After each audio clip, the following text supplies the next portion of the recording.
Hey, what's going on YouTube? Alabama Reloader here.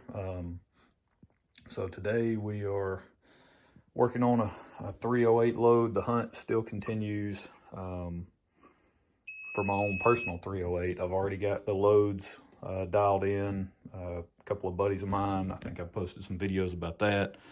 Working on a hunting load in two different 308 rifles for them. That worked out really well. We weren't going for, ultra precise rounds or anything.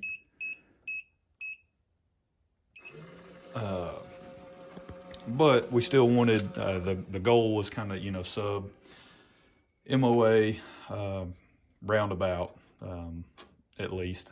And then,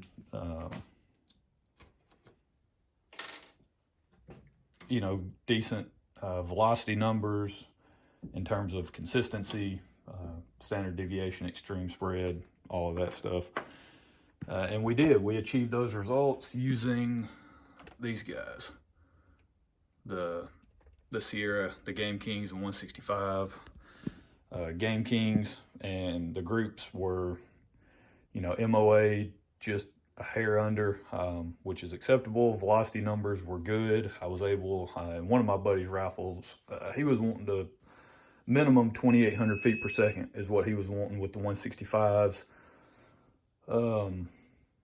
which is, it's not the easiest thing in the world to do. It's definitely achievable, but you really got to pay attention to your pressure signs and all of that. Just in a 165, there are powders that'll get you to the 2,800 feet per second threshold and over, but you're really, you're cooking with peanut oil at that point. I mean, you're really moving on pretty good in 308 world. So, but we made it there with accurate 2520 was the powder that I went with to hit those velocity numbers, and we're at 28. I think we're at 2814 is our velocity average.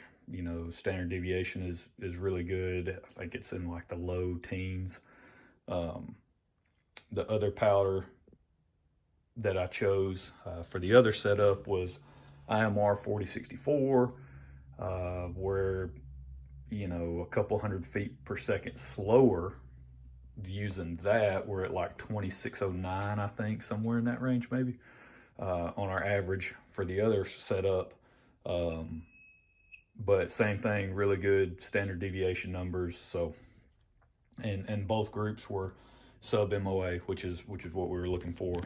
So it's great that I had that success with their rifles, but the hunt continues for my own personal 308, and my rifle is a get this powder dropped here.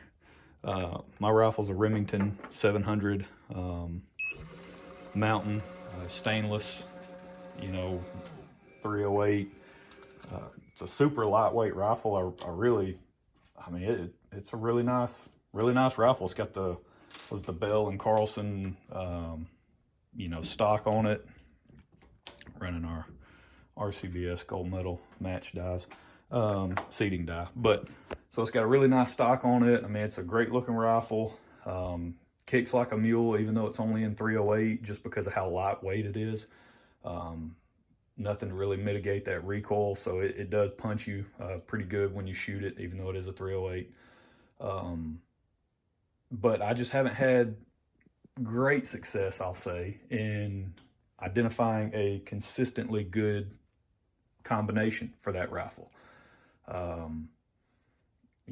I've tried a handful, not really a handful, but I've tried a few different bullets, different powder combinations, and just I haven't really been thrilled with the way it shot. Now, part of the problem is it's an extremely thin profile barrel, right, to help save weight. And so it heats up extremely quick. I mean, to the point where I don't even know if 5-shot groups are, even going to be worth it for that particular setup. It just, that's why you'll see me, I'll show you here in a second, but I'm actually loading up 3-shot groups to test, just because I just don't know. I just don't see 5-shot groups being very useful. I mean, it definitely is useful, but not in this particular rifle configuration. It's just, that's not what it's made to do. That's not what it's meant for. It's not meant to go sit on a bench somewhere at a shooting range and you send, 30, 40 rounds down range, on a Sunday, just hanging out, shooting some good groups on paper. That's not what that rifle is meant for. That rifle is meant to take out into the woods, put one shot into an animal, and call it a day. So I'm adjusting the load development slightly. Normally I would do 5-shot groups. In this case, I'm only doing 3. We're just heading overcharge there. Good job, Charge Master. So I'm doing that. That's the reason for the 3-shot groups here. And I'm going with some Spear, some 165, just some good old boat tail, Spitzer point or soft point, whatever terminology you want to use. Just an extremely classic bullet. So that's what we're going with. I'm using AR comp. I had some really good luck with this powder in 6.5 Grendel, and so Spear has load data for it in their manual, all the way up to 43 grains is the max charge, which is what these 3 here are, and then I'm working back in 0.2 of a grain increment. I'd like to keep the velocity somewhat decent. I think in the manual it shows 2750, but I'm sure the barrel they're using is probably longer than the one on my rifle, so we'll probably be giving up some velocity there. But yeah, that's what we're going with. 2.8 inch overall length. We're running running Starline, just your standard 308 large rifle primer brass. And that's what we're rocking with. Federal gold medal match large rifle primers. Let's see what else. I believe that is it, and that's all. So yeah, the hunt continues. If anybody watching or someone who has that rifle in 308, it would be great to know, what have you had success with. It's, I actually worked up kind of like a Satterley load development using these guys, using the 130s, the Barnes. But man, those shoot so good in my 300 blackout that I don't necessarily want to mess with them in 308. So I'm kind of switching it up a little bit, and we're gonna just got these in the other day from Midway, so we're just gonna give these a try and go from there. I picked up what is it, Accurate 4064. I think I picked up a pound of that the other day. I was over at Mr. Big Guns in Huntsville. Huge shout out to Matt and those guys. They're doing a great job keeping the shells stocked when it comes to reloading. So, primers, that's pretty sketchy, but I believe that's just about everywhere. Powder, though, still, if you're local, if you're able to come through this area in Huntsville, man, you got to check it out.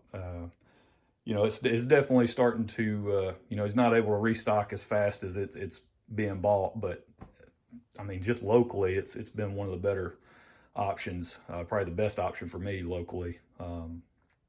So yeah, check out those guys. But that's really all we're doing. We're just still trying to identify a good, solid, repeatable, consistent load that we can take into the woods, or we can take to the range, run a few groups through it. Of course, the barrel will be smoking hot at that point, but just run a few groups through it and still have confidence and say, hey, yeah, we are consistently shooting. We got our 308 load dialed in for this rifle, right? It's just purely a hunting load. But so if you've had this rifle, if you own one, and you have a good load for it, please don't keep that information to yourself, because I would love to know what has worked for you. So I just hadn't really found that magical combination yet. This is it's been somewhat of a struggle. But that's it. So stay tuned for that. That's what we're going to be rocking out with next. You know, trying to come up with a good 308 hunting load. So, all right. Y'all have a good one, and we'll catch you next time.